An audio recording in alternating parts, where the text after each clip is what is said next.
Hey there, this is an episode from the Visual Mind podcast. It's audio only, so there's no video in this podcast. And I just decided to upload all of the podcast episodes to YouTube as well so I can reach more people.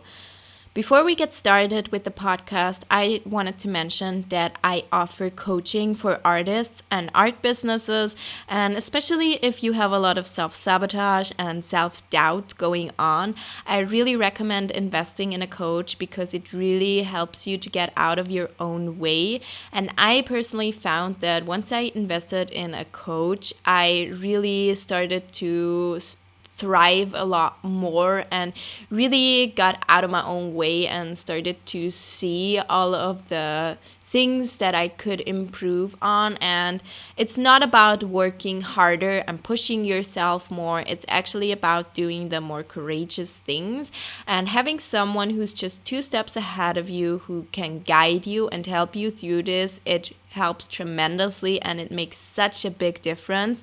So my coaching is linked in the description box and you can check it out. I'm looking forward to hearing from you. You can either buy it directly on my website through my online shop, or you can just DM me in case you want to have a payment plan. Then feel free to send me some messages, or if you have any questions, feel free to reach out to me. Now I hope that you will enjoy the podcast. Hey there, and welcome back to another episode of the Visual Mind podcast, where we talk about all things art business and mindset for artists. Today's episode is an interview with Makoccino, who is a YouTuber, artist, and just entrepreneur overall. She has 1.8 million subscribers on her YouTube channel, and she does a lot of amazing things, and I really wanted to see and to ask her questions about how she runs her business, how she got started, and whether she has any tips for people who are currently starting out.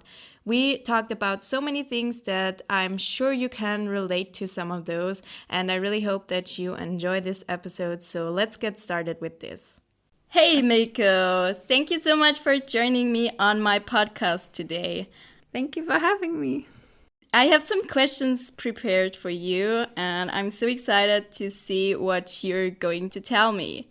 And I want to start right with the first question. I think that that's so cool to know.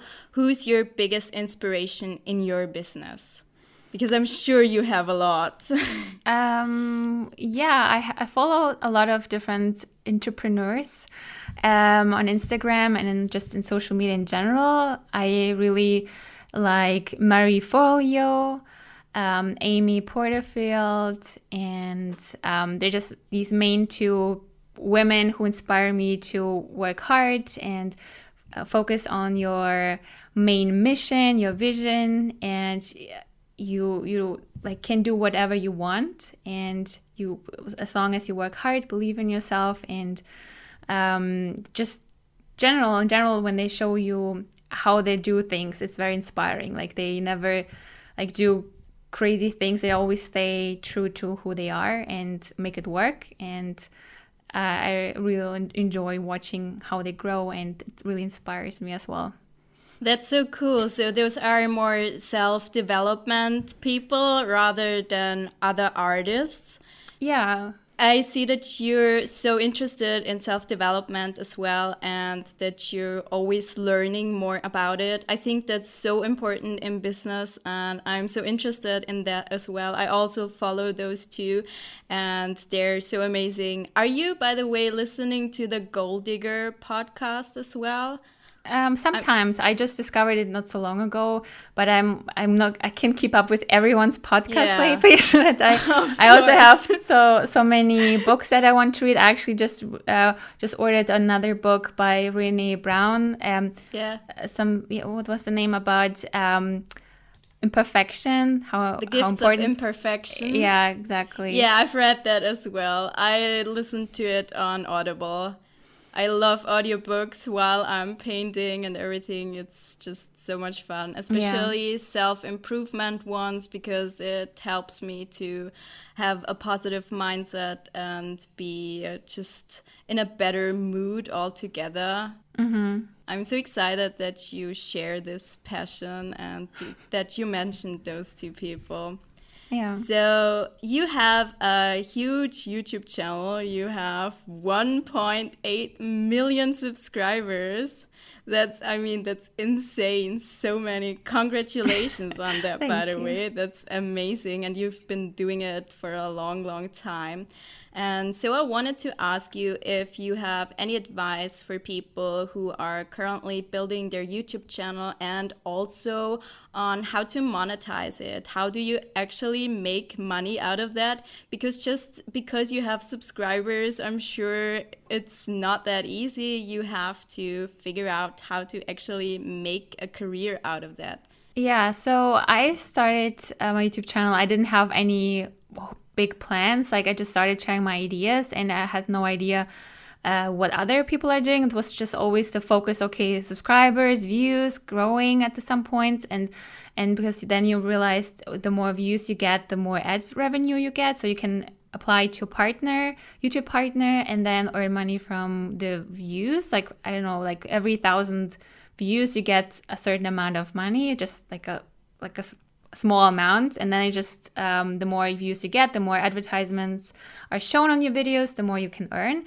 And it always depends on your niche as well. So if you're in arts, you probably won't earn as much as someone who is making videos about technology and tech and business, because they're just different people placing ads. Yeah, there's a big difference. I've noticed that in art you rarely earn any money. It's so much less. Yeah. Yeah, it's like some people just have like a fraction of views that I have or someone else's has, and then they earn like 10 times as much or something. Yes. And you're like, oh my God, like couldn't like. It's also like doesn't mean that you have to do videos in this specific niche, because there are also different ways how you can monetize. Because I started slowly to build up, because everyone's saying like you can't put all your eggs in one basket, and I was like yeah I know, blah blah. And I didn't take it that seriously, because my focus was to grow my channel and grow this ad revenue, because I wanted to make YouTube my full-time thing. And even though I knew I can't do this forever, or because who knows what happens in 10 years, but it was like now or never, because now it works, now everything's fine, so why not now? And once I moved to full time, and I could focus on different revenues, for example, it also happened at the same time basically, but at some point I added, for example, affiliate links to my videos. Yes. So for example, if people were asking me, so what supplies I'm using, or if I mention something in the video, I can put a link to, for example, Amazon or some other shop where I'm affiliated with, and I get like a fraction, like a percentage. When someone buys, I get a little bit of like a percentage that I referred this person to their shop. And you can put this into every video you have, and it will just you have more opportunities that someone sees this link, and then you accumulate like more of these of this traffic to those websites. So so this is an option. So you have links to every product used in your videos. Do you have that in every single one of your videos? Is there always a list of all the products? Yeah, only if I, for example, if I make a video about, I don't know, a tutorial, and I mention all my supplies that I use in this tutorial, I'll link to everything that I've used. Mm-hmm. But if it's a video that, I don't know, just I talk about something and I don't paint, I just put a link of here. You can still like go and check out my favorite art supplies in general. I have like a link to Amazon, for example. And then, I mean, it's not like I promote it all the time, like go and check it out. I just say, if you're interested, you can go there. But more people, like, I think other people push it more, because it's like one of the main sources they can make money of with these affiliates. So but you don't have to like push it always like in everyone's face here. Yeah, people are always interested in the supplies that I'm using, so I've been really onto myself to link more of the products that I'm using, because they're always asking, and I really have to step up my game here and actually include all of the links and not be super lazy about it, because I think that it really makes a big difference. Yeah, and also people want to support you by, for example, I sometimes get questions like if I have an affiliate link to this product that I'm using because they want to support me, because they know I would get a little bit of this percentage. So it's a way to also show your audience that there's a way to support me just by just buying something I recommend, and then you like it, and I will get a little bit of like a percentage of the commission. Yeah. So you've been doing it for 9 years now, is that correct? Yeah, I my first video was, I think next year it will be 10 years, I think. I'm Wow, not sure. that's amazing. Yeah. You're gonna have a 10-year anniversary. Wow, that's amazing. So it has been a goal of yours to make this into a business from the start, or was it just more of a hobby at first? At first, it was a hobby because I I didn't know that people were earning money with that. I was just like, I thought like, wow, that's so cool. People like making videos about how to apply makeup. Some people did polymer clay videos back in the days and DIY videos. And I've wanted to share my ideas because I felt like no one really cared like what I had to say or my ideas. And I was like, okay, then I'll just go to this platform and then share my ideas, and people who are interested hopefully will come as well. And then only after a few years, I think when I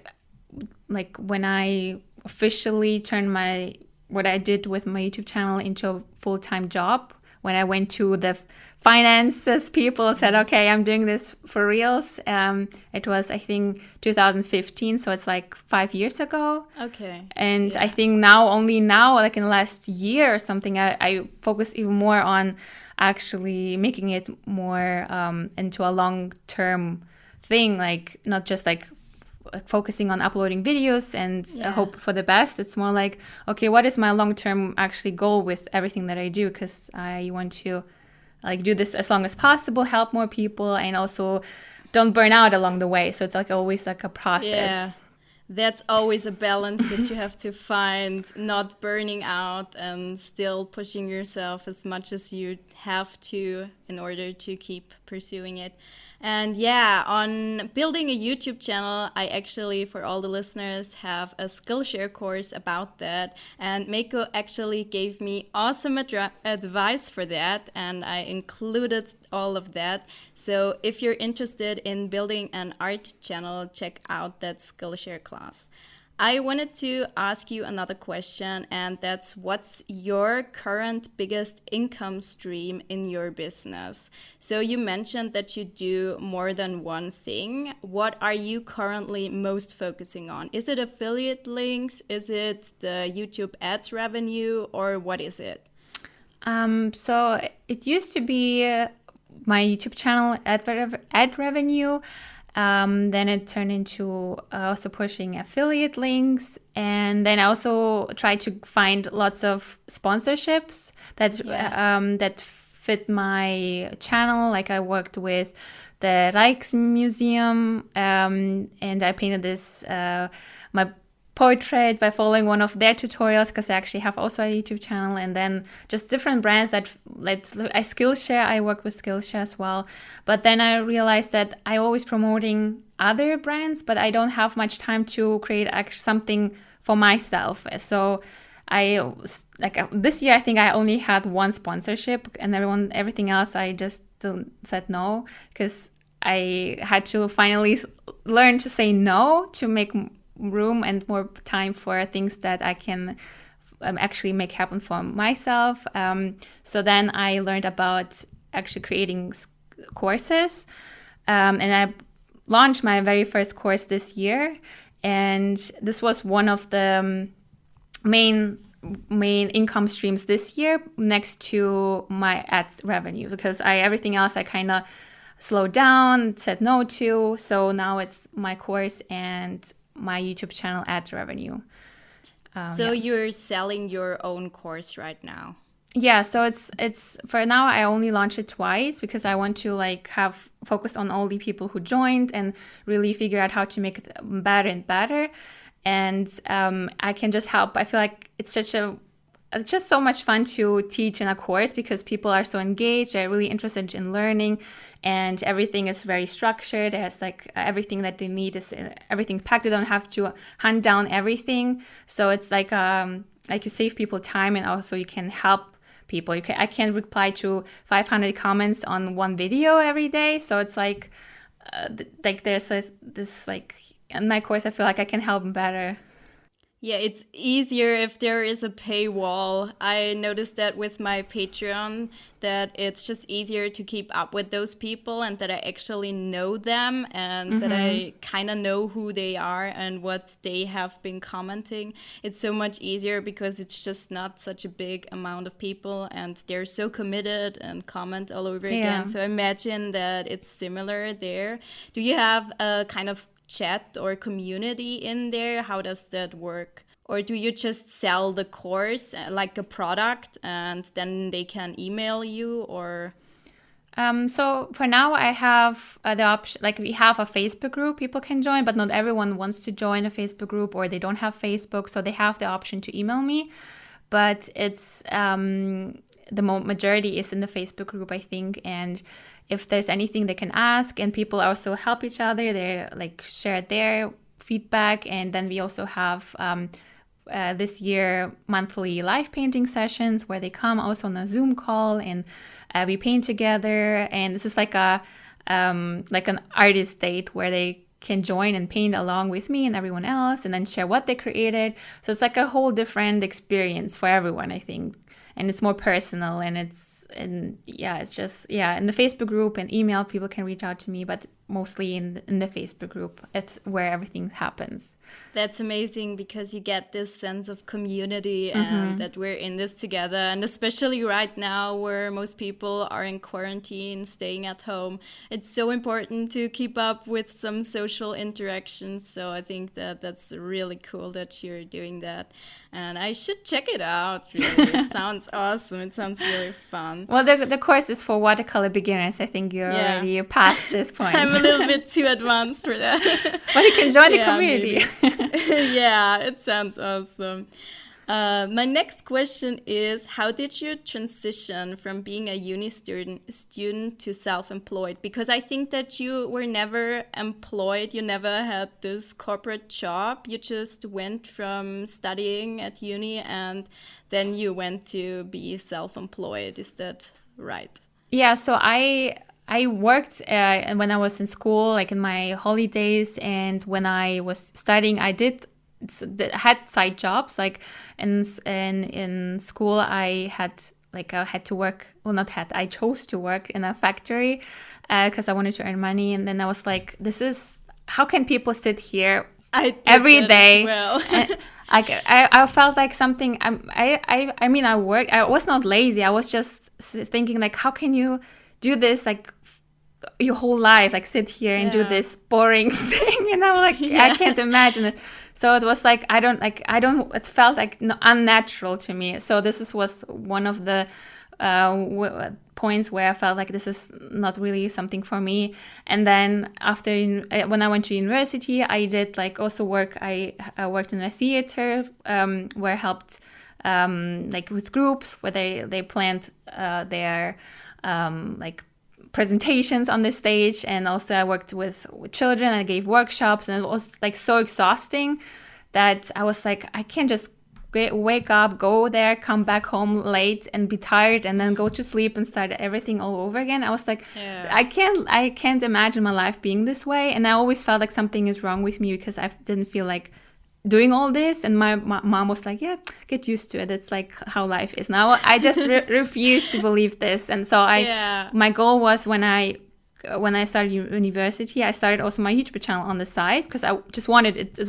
I also wanted to do this before my university time. But of course, my mom was like, no, you go to university, then you can do whatever you want. So I was like, okay. And I will do this. And I started my YouTube channel. And then my goal was once I graduate my university, I want to make it full time. So I really focused on being very, very consistent. It was not just like, okay, today I make a video, maybe next week, and then I have like a whole month of nothing. I was like, okay, if I want to make this work, I need to be consistent every week. No matter what, I will have a video. I looked for reaching out to brands to get like a sponsorship or something so they can help me like support my channel and everything I do. And I had this other work on the side, so I really like pushed and tried to learn all the analytics, everything, how to optimize my channel. So it was like very heavy on growing this as a like, so I can actually, when I finish university, I can be a full-time YouTuber, even though I don't consider myself a YouTuber. I just wanted to make a full-time income doing YouTube. And you have 1.8 million subscribers and don't consider yourself a YouTuber. No, I feel like YouTuber, when you say YouTuber, it sounds like you're an entertainer or something. I don't feel like I'm an entertainer. Yeah. I'm helping people, like I educate people and do other things besides YouTube. So it's like, yeah, that's true. I want to turn more where I say I'm like an entrepreneur. I'm not a YouTuber. Yeah. So this is like really focused on making this happen. No matter what, like this was the goal. So when you graduated, did it work right away? Were you self-employed fully from day one? I think when I graduated, I had to like do something. So I didn't want to go to the finance people saying I'm looking for a job. I went to the finance people, said, "Hello, I'm doing this. Want to be a freelancer." Okay, so I had already this record of doing all these things. So I said, "Okay, that looks like you're serious about it."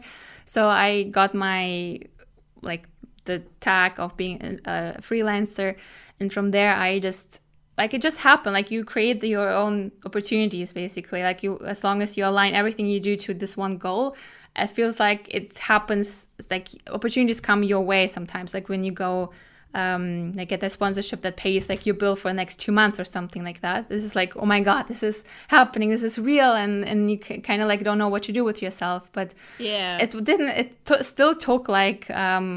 It was 2015. I just barely, I mean, I was full time, but I barely made it. So it's like, I could pay my bills and pay some cheap food, like barely, like was crap food, but at least I could pay everything myself. I didn't have to go to my parents. So it was important to me. I actually. But that's so awesome that you managed to do it right away. That's just amazing. I am currently in this transition from having a day job to one day be fully self-employed, and I'm still figuring everything out if I need to reduce my hours, or I don't know yet. I have no idea. So I think that's just so awesome that you managed to do it. How did it feel when you actually managed to do it? Were you so much in there and hustling that you couldn't fully appreciate it, or did you stop and take it in and think, oh my God, I actually did that? How did it feel?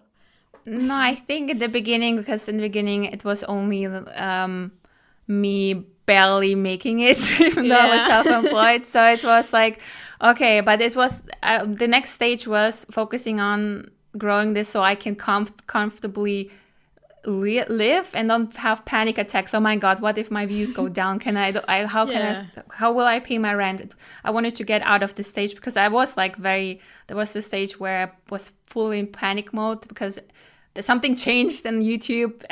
All the views went down. I'm like, oh my God, I had savings and I slowly burned all these savings, and I was like, okay, shit, what am I doing? And then the next stage came. Okay, how can I make this work so I don't freak out all the time? So there was another few years where I worked towards that. So it's like, and that's why it's good to like look for what other people are doing. If you only focus on what people on YouTube are doing, they only focus on views and things like that. So that's why I follow different people in business, like Amy Porterfield with her courses. I only learned about the idea of making courses last year, and I was like, okay, I'm so tired of this views, like running after views and freaking out algorithms and stuff, because I wanted to be in charge of who sees my stuff and who buys my stuff and how successful I can be, not just relying on YouTube algorithms and stuff like that. So it's like important to really open your horizons and see what other business people are doing. What are the opportunities, like Skillshare, or selling your own courses, selling maybe merch. And if you don't want to sell merch, then maybe there's something else that you can do. So like it's okay to figure things out. There are so many opportunities, yeah, and you can try all of them.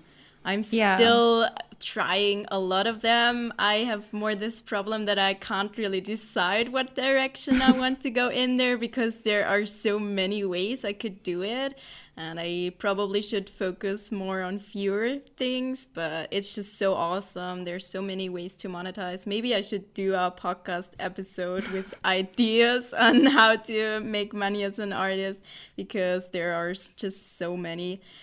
I think it's important to really to imagine how do you, like, what helped me to hop on this no train, how this called, no train, where you say no to more things, because if you don't know what you want, you just say yes to everything. So you do this and that, say yes to this, and then all of a sudden 5 years later you're like, I don't know, like what do I actually want? So I think what helped me, it was to figure out, okay, so how do I imagine my life to be? What do I want to do? Like, do I want to travel more? Do I want to like just have a small apartment and like, I don't know, just something like what is your maybe goal in 5 years? How do you imagine your life? Like, do you have people that help you? Do you work full-time, like selling your stuff that you made at home? If you say like, I want more freedom, then you can't sit at home and package all your orders to Etsy, for example. And maybe you can think of licensing, because then you can just license your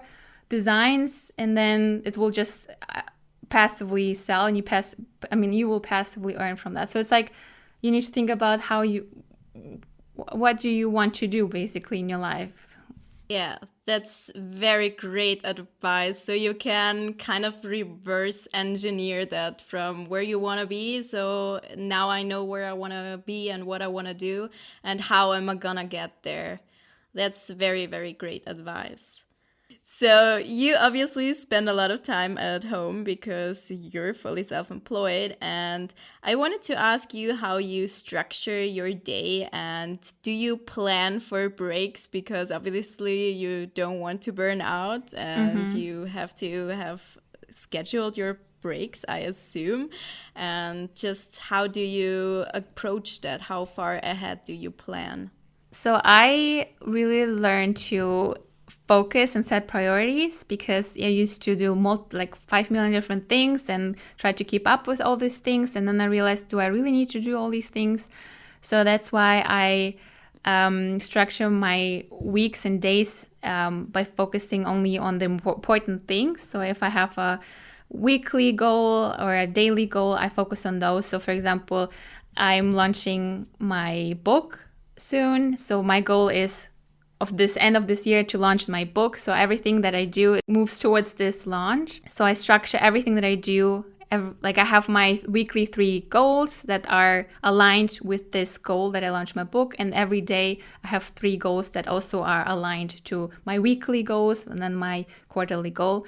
But besides that, I make sure that I actually put time. Like the first time, if I I've planned my week, I put my breaks. It's the first thing I put into my calendar. So lunch, or like morning routine, lunch, then my and like evening routine. So this is where I stop. And I still have to force myself to stop working, because I could just finish this here and I could like, and then, because then it's like you always push it to the evenings and you push it to the weekends. So now I'm training myself to, okay, I'm not done today. I will just move it to the next week, because for example, I have now filming days. So on this day, I only film. On these days, I only write my scripts, or I write something.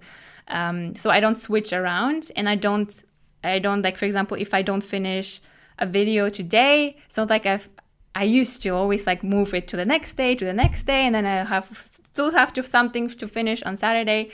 Now I'm like, okay, if I'm not done today, I will move it to the next Tuesday then, because I try to divide my week into themes so I can focus on one thing more. So it's like I don't switch around between 5 million things.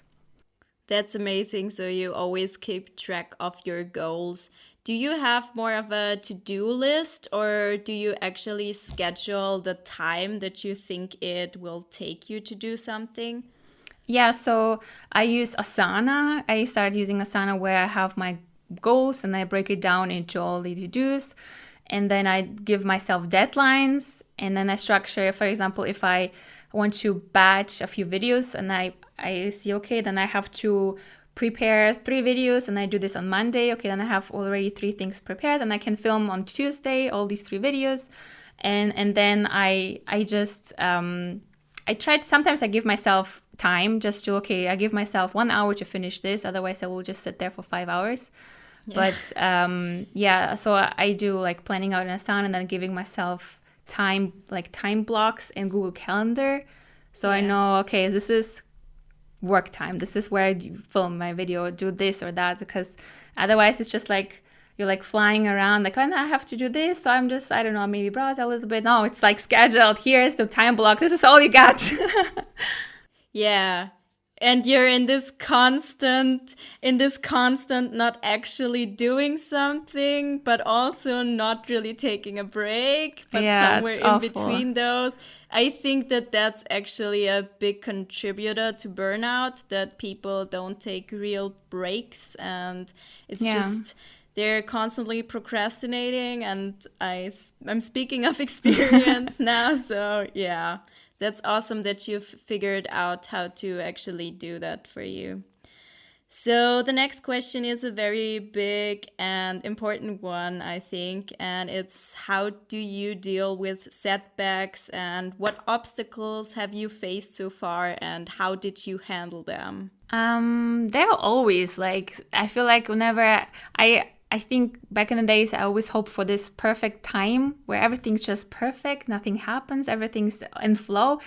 But no, someone like gets sick, someone dies, something doesn't work. It's like always life happens. And I was like, okay, there's like never a time where everything's like perfectly in flow. So I was okay, things will happen. And it's already helped so much to not stress, because I accepted the fact that this is how things are.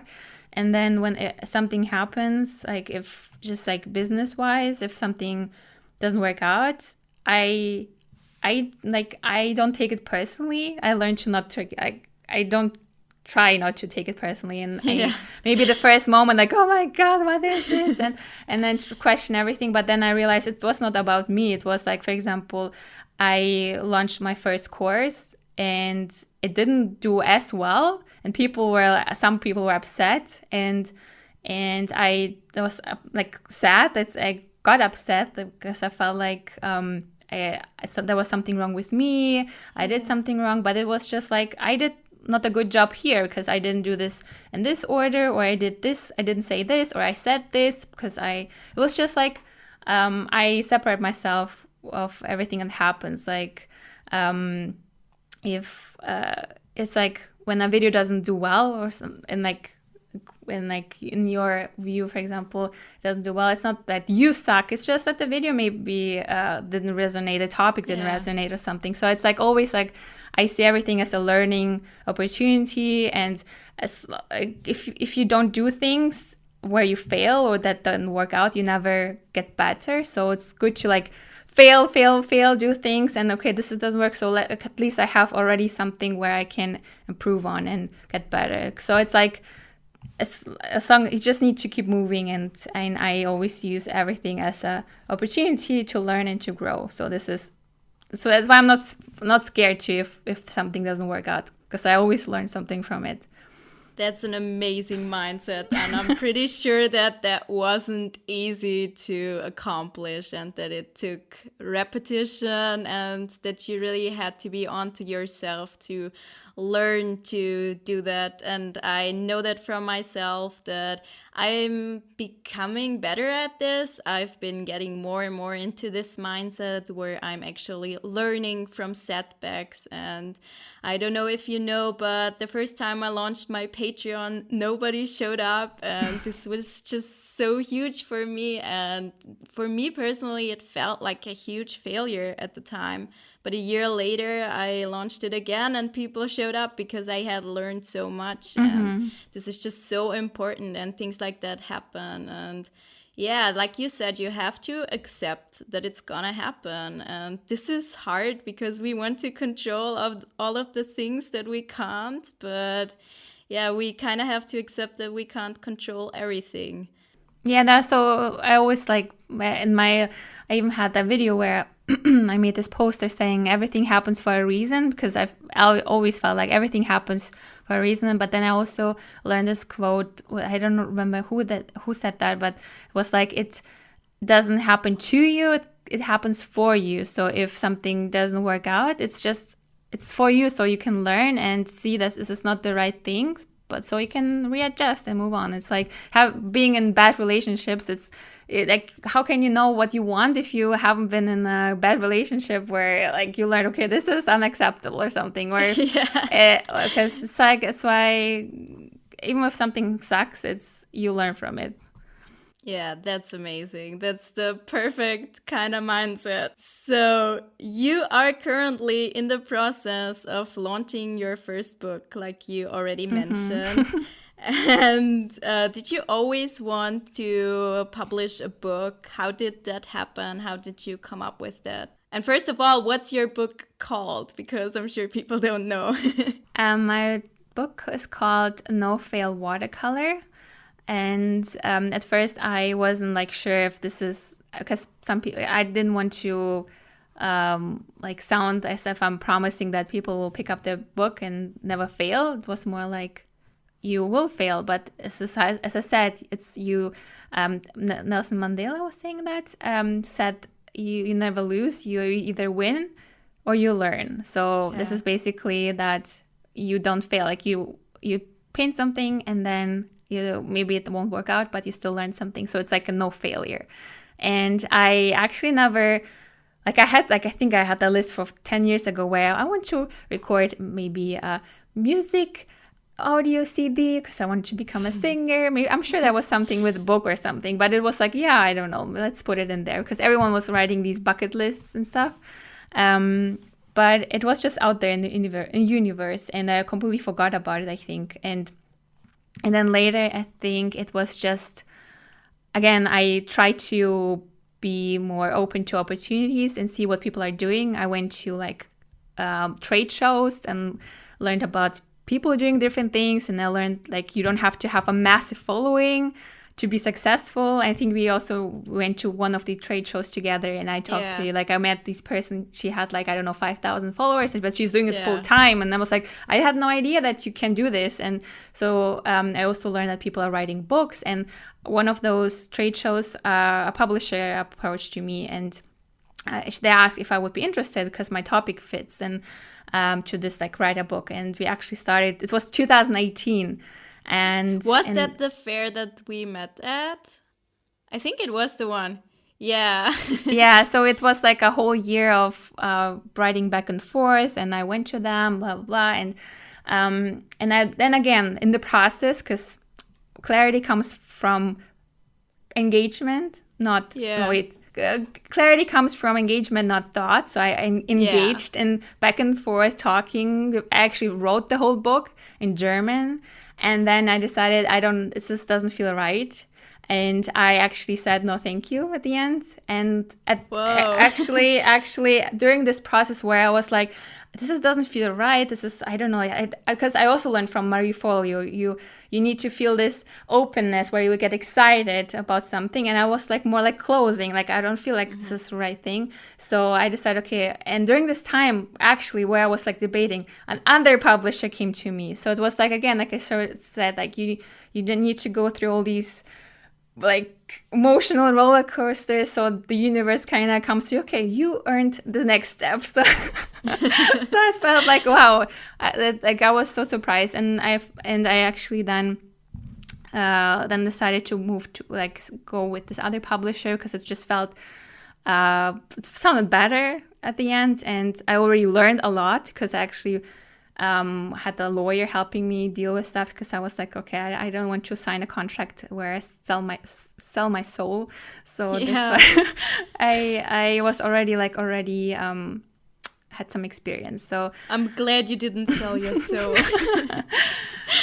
Yeah, because the people are usually like so excited. Yeah, first book, amazing. But then they don't know what happens behind the scenes. So now the second, like this book that I'm writing now, it's like at some point I was just like, I just want to get it done and be like, I want to create this and just have this goal achieved. And this back and forth in 2018 was like again a growing self-development process, because again there was like so many ups and downs, emotional roller coasters, and now, oh my god, what if no one likes it? There's like all these things. Yeah.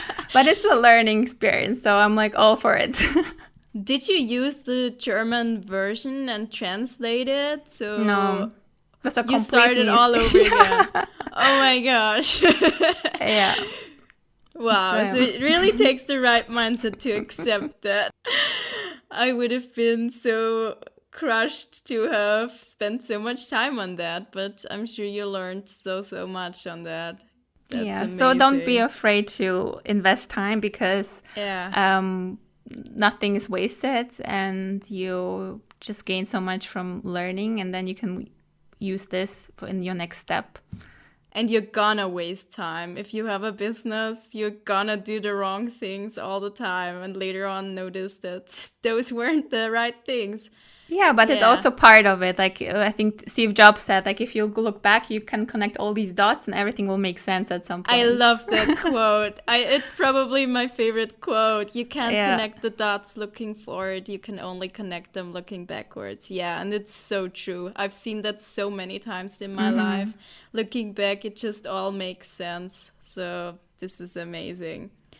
Yeah, so that was all of it. I just want to know where people can find you online. So in case they don't know you for some reason, they can check you out, all your channels, Instagram, YouTube, and your website. I'll also link it in the show notes.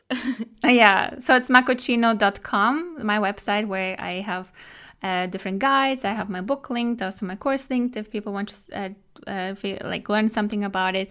On Instagram, it's Makoccinos, because Makoccino was taken. But yeah, Makoccino, if you Google it, you'll find me for sure. That's amazing. Thank you so much for being on here. You shared so many amazing insights, and I'm pretty sure that's going to be useful for a lot of people. So thank you so much. Thank you for having me. It was really fun. I really hope that you liked this episode of the Visual Mind podcast. And again, as a reminder, I offer coaching. Check it out on my website. It is linked in the description box below. If you want some guidance from someone who's just 2 steps ahead of you, I really recommend investing in coaching. And I hope you enjoyed this episode, and I'll see you next time. Goodbye.